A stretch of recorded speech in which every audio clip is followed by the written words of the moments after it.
জীবনে আপনি কতটুকু সুখী হবেন তা পরিস্থিতির চেয়ে আপনার পাশে থাকা মানুষটার উপরে বেশি নির্ভর করে। প্রতিদিনের ছোট ছোট আচরণ, মানসিক সমর্থন আর গভীর বোঝাপড়া এসবই ঠিক করে দেয় আপনার দিনটা প্রশান্তির হবে নাকি অশান্তির।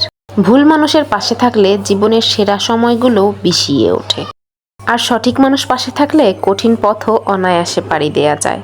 আসলে শুধু ভালোবাসাই যথেষ্ট নয়, প্রয়োজন মানসিক শান্তি আর সম্মান। যে মানুষটা আপনার হাত ধরে আছে, সেই মানুষটার স্বচ্ছতা আর নির্ভরতাই আপনার জীবনের মান নির্ধারণ করে দেয়। দিন শেষে মানসিক শান্তি আসল সম্পদ, যা কিনা একজন সঠিক মানুষের কাছেই পাওয়া সম্ভব। আসসালামু আলাইকুম, কেমন আছেন সবাই? আমার নতুন একটা ভিডিওতে আপনাদের সবাইকে স্বাগতম।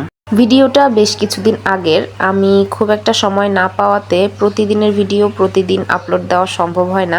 দেখা যায় 2-3 দিনের ভিডিও একসাথে করে একটা ব্লগ ভিডিও বানিয়ে ফেলি, এছাড়া আসলে হয় না।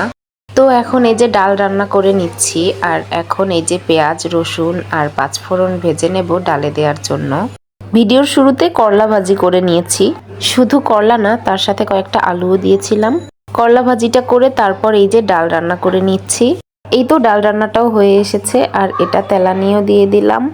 এরপর একটা খুব সুন্দর তরকারির রেসিপি আপনাদের সাথে শেয়ার করি, যদিও এরকম তরকারি অনেকেই রান্না করে খান, তারপরেও একটু শেয়ার করি। তো প্রথমে পেঁয়াজ আর রসুন তেলে ভেজে নিলাম, তারপরে এখানে পটল আর ধুন্দুল দিয়েছি, দুইটাই কুচি কুচি করে কেটে নিয়েছি, তারপর ধুয়ে এখানে দিলাম। এরপর পরিমাণ মতো লবণ, হলুদ, মরিচ আর জিরার গুঁড়া দিয়ে ভালোভাবে নেড়েচেড়ে মিশিয়ে নিয়েছি, তারপর ঢাকনা দিয়ে ঢেকে রান্না করে নিয়েছি কিছুক্ষণ। এটা যখন 80% হয়ে এসেছে তখনই একটা ডিম ভেঙে দিয়েছি এখানে।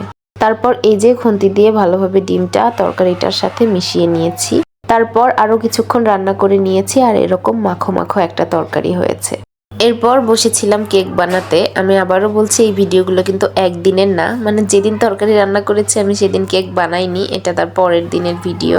কেক বানাতে আমার অনেক বেশি বিরক্ত লাগে, তাই বানাতে পারলেও খুব একটা বানাই না। বানাতে পারলেও কি বলছি, আমি শুধুমাত্র এই চকলেট কেকটাই বানাতে পারি, ভ্যানিলা কেক আমি একদমই বানাতে পারি না। আর আমার এই কেক মেকারটার কথা কি বলবো, এটা খুবই ভালো সার্ভিস দেয়, খুবই ভালো কেক হয় এটাতে। আর এই যে হুইপিং ক্রিম বিট করে নিচ্ছিলাম। কেক বানাতে আমার এমনি কি বিরক্ত লাগে, অনেক কাহিনী করতে হয়, একটার পর একটা ছোট ছোট কাজ করতে গিয়ে দেখা যায় কখন যে 2-3 ঘন্টা পার হয়ে যায় টেরই পাওয়া যায় না।